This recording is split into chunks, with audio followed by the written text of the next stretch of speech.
Herold. I know a lot of you are familiar with my work.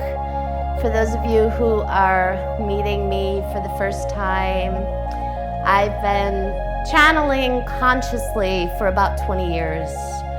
But for all of my life, I was hearing things and feeling things and seeing things and knowing things, and I didn't have a context for it. I didn't understand it.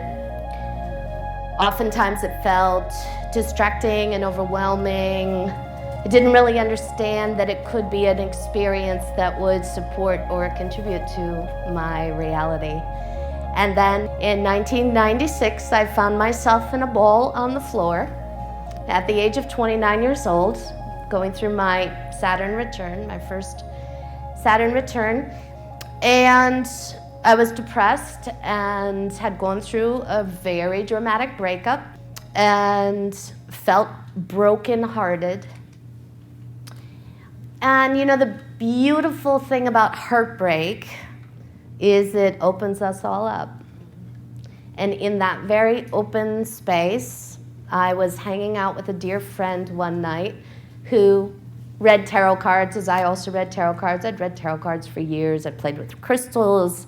You know, I'd started to tune in consciously at about the age of 20. But she mentioned that she had met a woman recently who channeled her spirit guide. And that woman was Wendy Kennedy. So this was back in Chicago, back in 1996. And I said, oh, I think that's what I'm looking for. And why don't we try? And she said, great, I've been trying, and she'd had some luck feeling something, but when the two of us sat down together that night with the intention to connect, it happened almost immediately. I felt the presence of a being that was so loving, so calming, and so nurturing to me. It was unlike anything I had ever experienced as Nora before. And it was a very quick moment. I felt his love, I felt his energy as male, and I knew his name started with an M. And then the tube on Amy's television blew out. As Amy was also having her own connection experience. And then very shortly afterwards, she and I got together with Wendy, and that was my first meeting with Wendy Kennedy. And Wendy, Amy, and I channeled together for play, for fun, for quite some time. That was how we spent our evenings, was hanging out, channeling for each other, channeling for our friends. You know, we didn't go to bars and get drunk. We stayed in my apartment, my little basement apartment in Chicago, and ate cookies and channeled. And then at some point it became clear that this was the service work that I was here to do. So it is now what I do. It's what I've done for a very long time. And my work has evolved over the years. I channel many different beings. The Pleadian Collective is primary right now in my channeling work. And then Yeshua and Calliandra are close behind. And then behind them, the Lyrans and the Archangels and all the other beings. And so many beings participate when we channel. You know, it's funny. You know, I was listening to Shelley bring through Gabriel, and I could feel all the other energies braiding in and working through her, as well as true for everyone I've listened to yesterday. So the same will happen today. What I recommend for all of you is that you really allow yourselves to recognize your own experience of channeling while I'm channeling today. Because to be able to receive channeled information in any format means that you're channeling. Doesn't matter that it's coming out of my mouth. You're acting as the receivers for the information as well. Okay, I'm going to sit down now. I'm going to straighten myself out here. How's my hair? It's always beautiful. Okay, now Nora will quiet down. I'll tell you that when I channel, I'm very present. So you may hear from me again during the channeling portion, okay?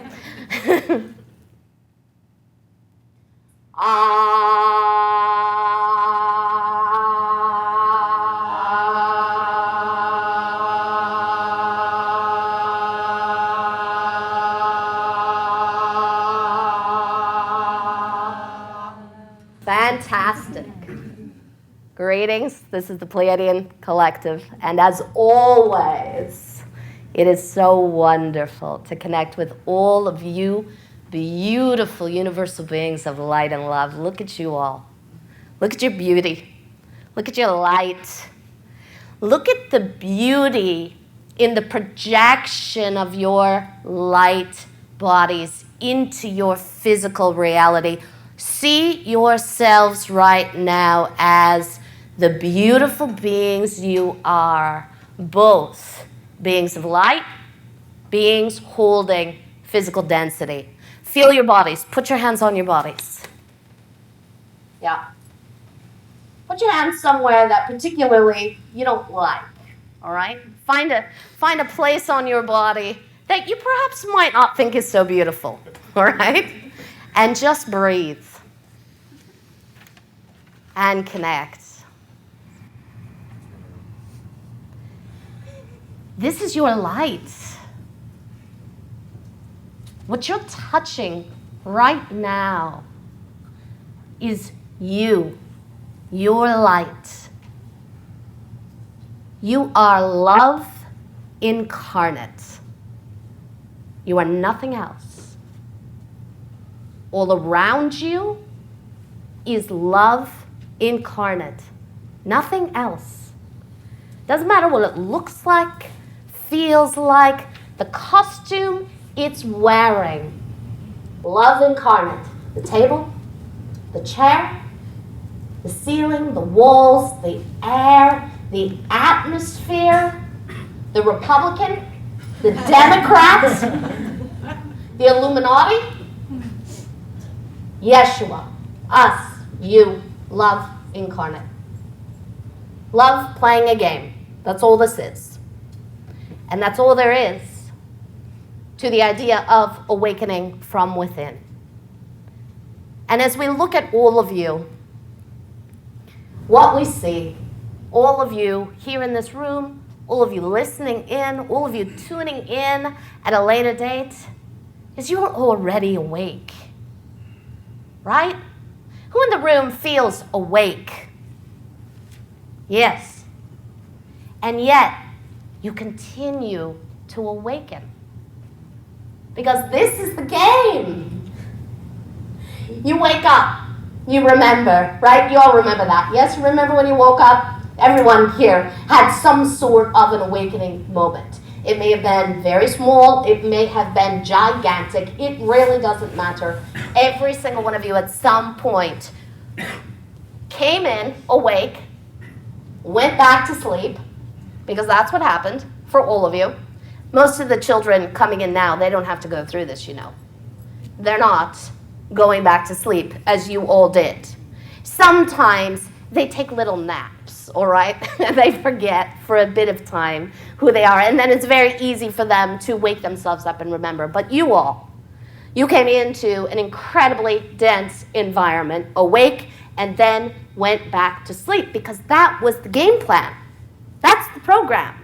You weren't supposed to remember throughout the totality of this incarnation that you are love incarnate. You were supposed to come in, forget that, throw on a costume, create a whole bunch of drama for yourselves, work through a myriad of issues, traumas, most of which have nothing to do with this incarnation.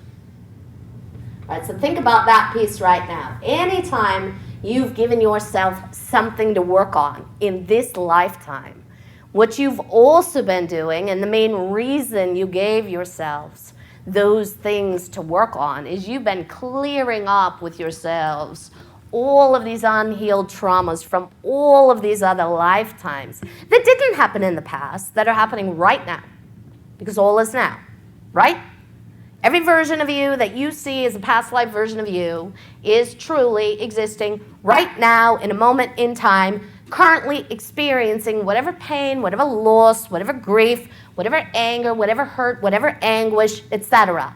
And throughout this incarnation, you have picked up again and again and again and again these pieces of your oversoul that are sitting in distress. You have interacted with them. Send them transmissions of unconditional love as you have worked on your own stuff.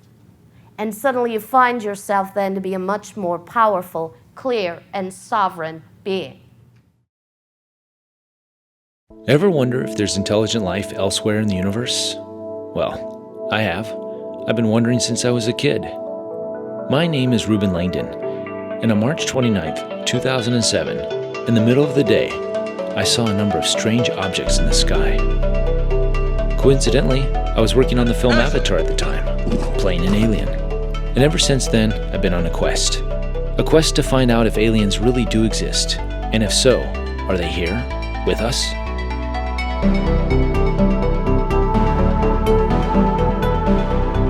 If beings of higher intelligence are here, what is their purpose? Why don't they make themselves more known? Why the secrecy? I've asked these questions to many experts, yet each seems to have a different theory. So I thought to myself, why not ask the aliens directly? So that's what I set out to do. Well, sort of.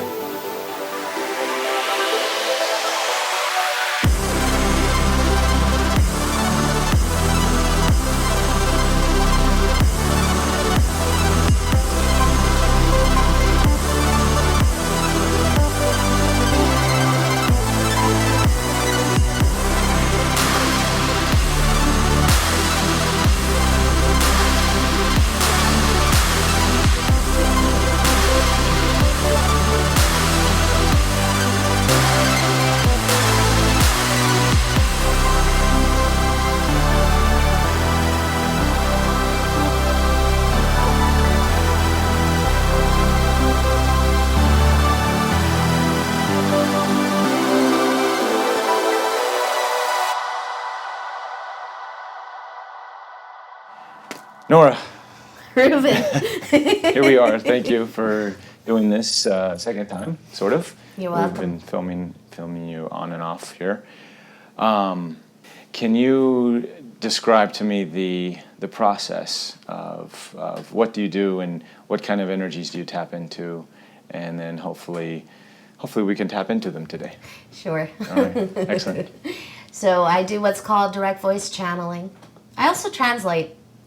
So there are two different versions of channeling work. Translation is I listen and receive and then tell you in my own voice the information I'm getting and what I hear. And I often do that when I work privately in one-on-one sessions. I'll do some translation work and I'll use my own voice, and they've expressed the importance of us, all of us, accessing information in a variety of ways. So that's one of the ways I access information. But then I also direct voice channel. So direct voice channel means I raise my personal vibration to a point where I can connect up with beings who exist in a higher dimension, another vibration, another frequency. They interact with me telepathically, move through me energetically. I allow them to alter my vocal cords, speak directly through me. The beings I work with are the Pleiadian Collective, so they're a 12th dimensional collective of beings that if we were going to assign them a location in our third dimensional version of reality. 12th dimension, how do you even have that? I mean, that's even so far out of earthly terms, but... It's different experience, different flavors. Along with that comes different abilities, different awareness. So when I say 12th dimensional Pleiadian Collective, they are a gigantic being of love and light that knows themselves to be one and yet understands that they are comprised of many ones. But they do not each individuate themselves like we do here on Earth. Right, hence the collective, the term collective. Okay. So it's not a specific being in particular. That's correct, but there are specific beings I work with as well. Oh, okay. So the Pleiadians are one of many groups and beings I work with. A specific being would be Calliandra. She's a 5th dimensional fairy. So we'll call her a fairy. That's that's how she presented herself to me. I also work with Yeshua. I see Yeshua to be a collective being, but we know that being to be an individual entity that we call Jesus on this planet. But I know that energy to be a collective energy. The Archangel Michael at times will come through me.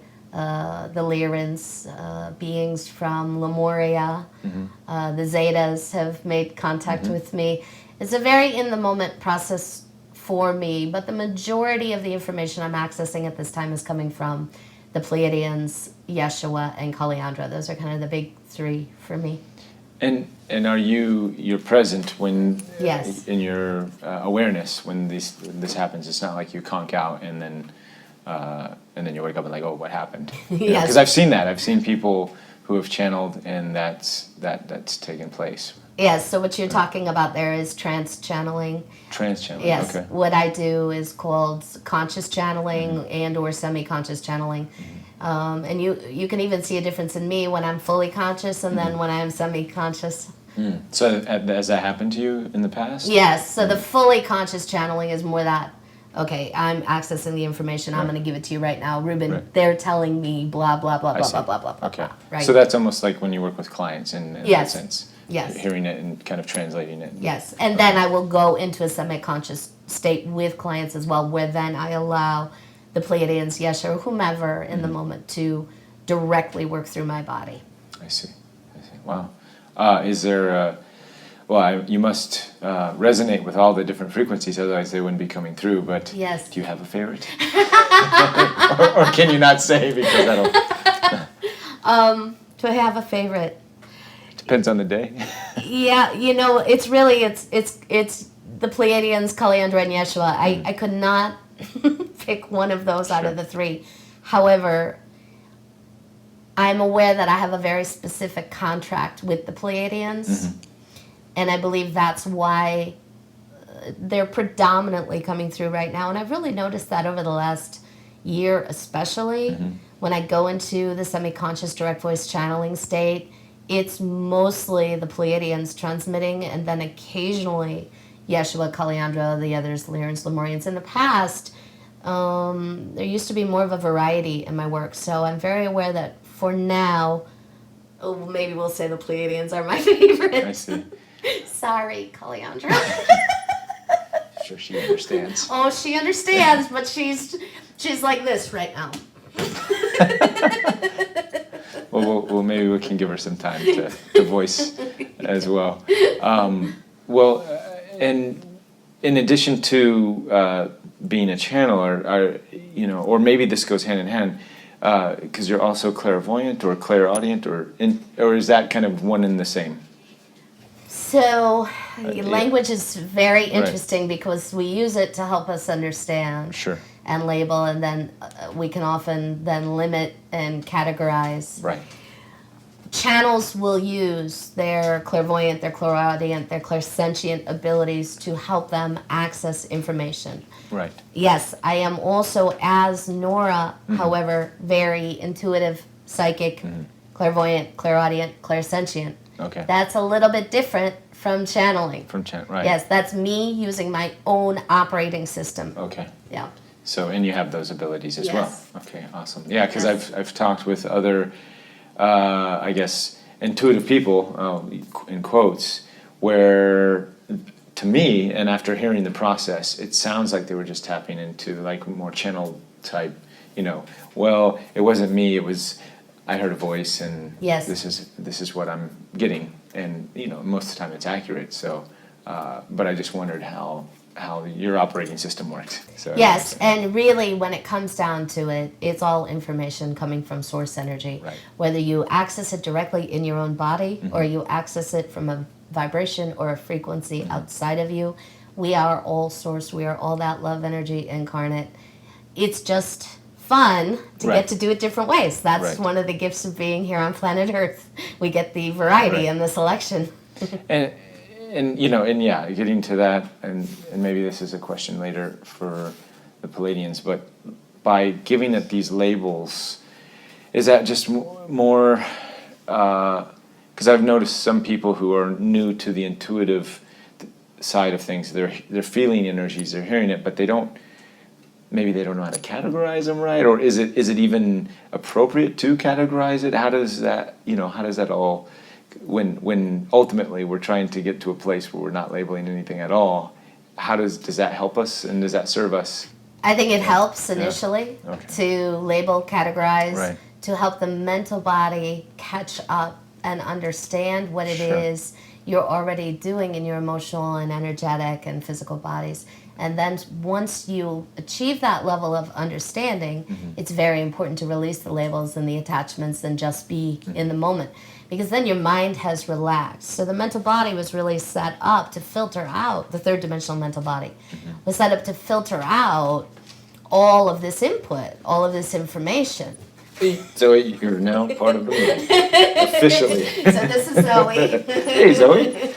Nice to meet Zoe you. is an elf and a unicorn. We like to call Zoe the alphacorn. Alphacorn. Because she brings through the elfin and the unicorn energies Excellent. strongly in our space. And we have... Yes, you have an elf face, I can tell. Yes. We have a couple of cats. One is bringing through the fairy vibration and the other Pleiadian frequency and vibration. Animals, they're definitely helping us here Oh, on so many levels. we've had Zoe now for just a little over a year, and she has brought with her such an amazing transmission of unconditional love and fun and play. Our entire reality has shifted with her presence. I've noticed that with animals. If humans could operate on an animal level in so many ways that, it's like they do something and we're mad at them, but then they're in the doghouse, so to say, but 2 minutes later they're, oh, I didn't do anything, or I forgive you, or whatever, they can't, even if you are physically angry with them or something, they'll, it's okay. The ultimate show of how to forgive. Yes, and also how to be present. Yeah. They're extremely in the moment.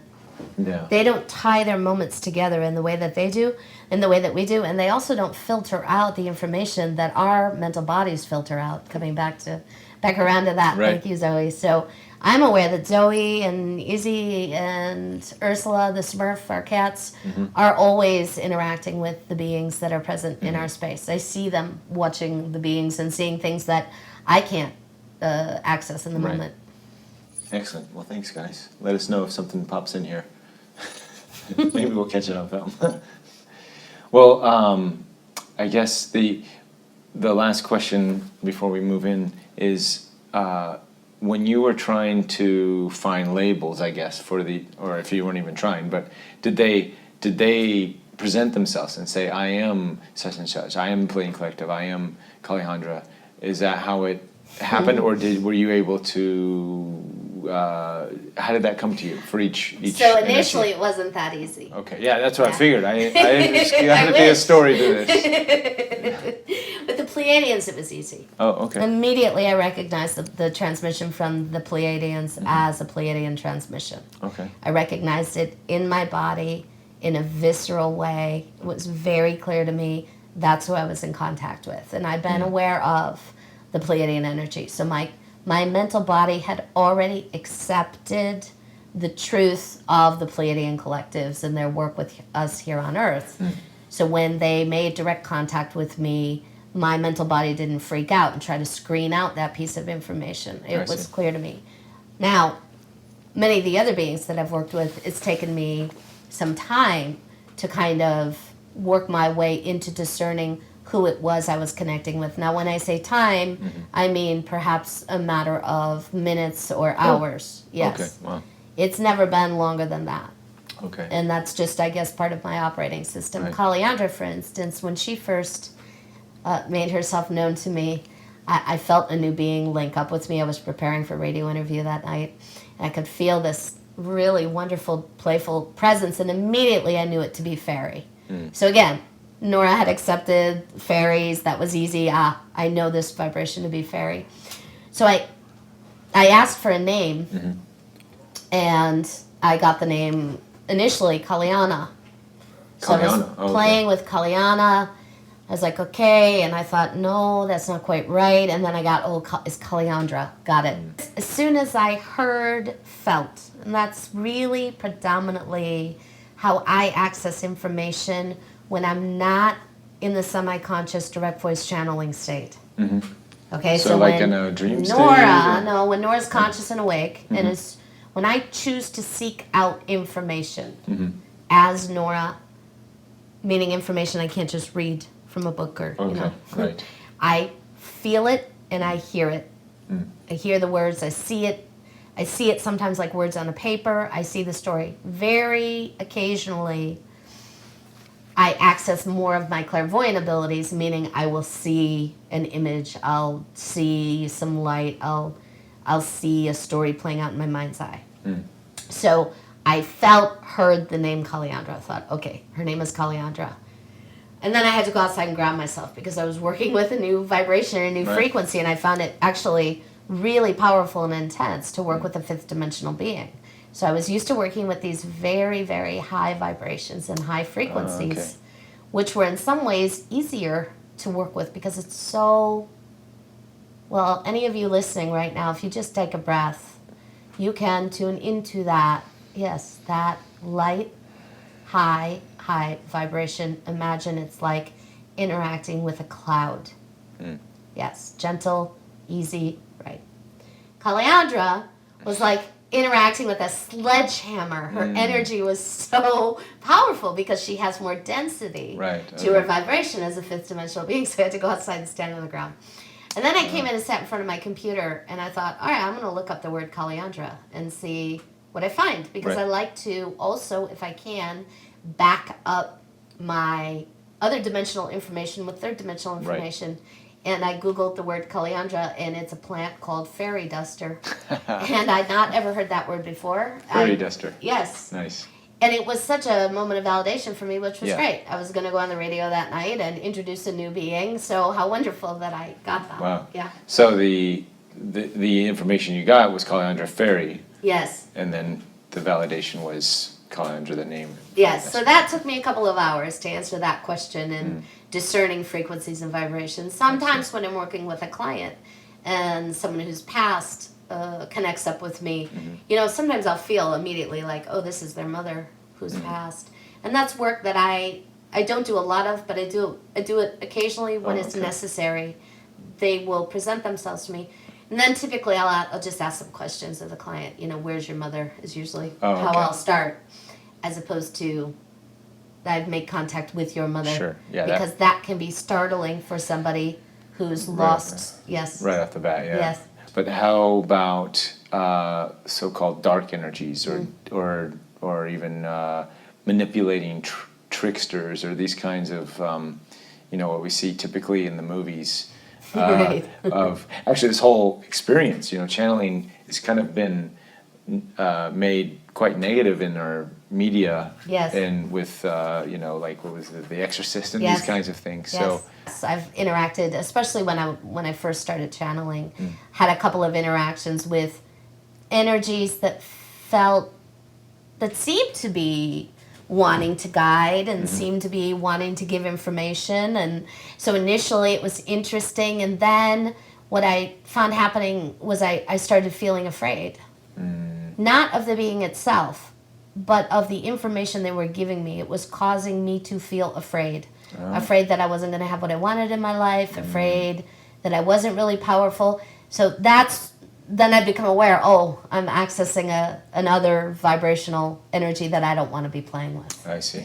And then I would just... And that's how you could kind of discern too, which energy is there, just if it's doing if it's putting you in a fear-based state, then okay. If you're accessing an energy and you start to feel bad in your body, it's not really an energy you want to be playing with. Right. So the thing to do then is to just send a big transmission of unconditional love to that being, and then in that and raise your own vibration. That clears the being out of your space. Okay. It raises your energy. Then you're able to reconnect with those higher vibrational beings, and then you can always, as well, if you're already channeling, so if you're familiar with the process, you can call on a being that you know to be of a higher vibrational nature that you're familiar with, to kind of reconnect, solidify those connections. Yeah, because I've heard of cases where energies start out good. It's almost like the church, start out good with good love and light messages and get people in, and then somewhere down the path, the message can kind of turn and then start putting people in a fear-based situation, and then usually after they get a bunch of people kind of already in, very much like a church type Well, scenario. the other issue that you're touching on here is, as a channel, you still have an ego. Mm-hmm. Right. So often what'll happen is, in those situations, the energy itself stays in that high vibrational state. I see. It's the filter that alters, meaning the channel. Right. So I'm constantly checking my filter. Yeah. I'm constantly having to disengage from any personal intention or attachment to anything personally for Nora while channeling, or the person I'm channeling for. Mm. So if I were channeling for you, Reuben, in a private session, and I had a particular desire for you, for your success, let's say, if I was attached to that, that would cloud my ability to clearly discern the information that's coming through, and I'd put my own spin on it. Mm.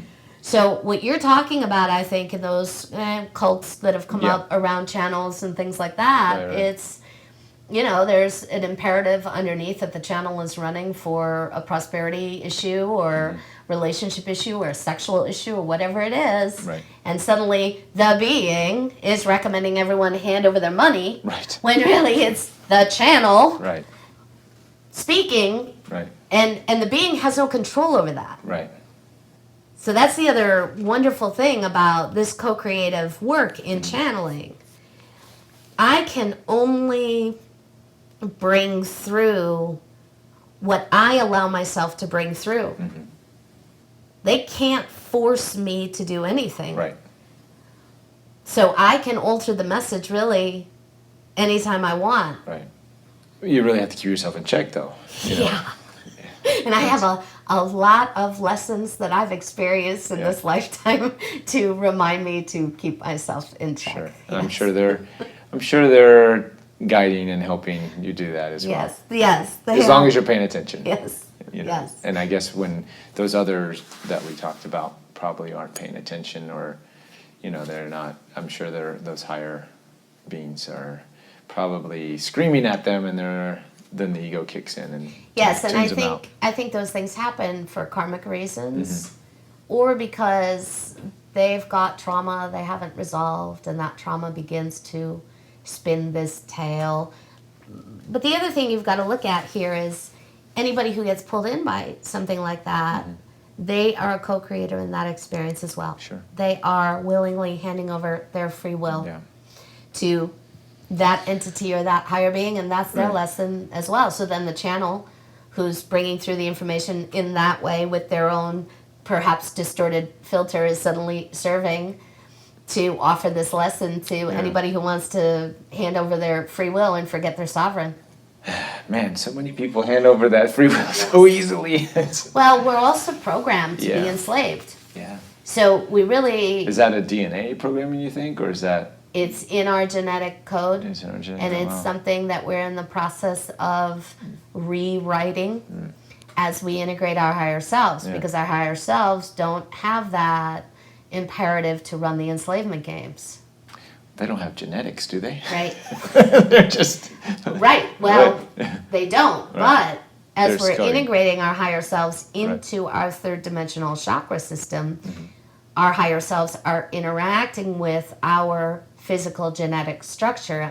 Now I'm going into the channeling state, Right. so I'm not fully direct voice channeling, but if Right. you're paying attention to me, you're going to see I look a little different right now Yeah. because my eyes are starting to have a different focus. So the Pleiadians are just reminding us right now that as we integrate our higher selves, we are altering ourselves from the inside out, physically, genetically as well, and we're breaking down. Greetings, this is the Pleadian Collective as always. Excellent.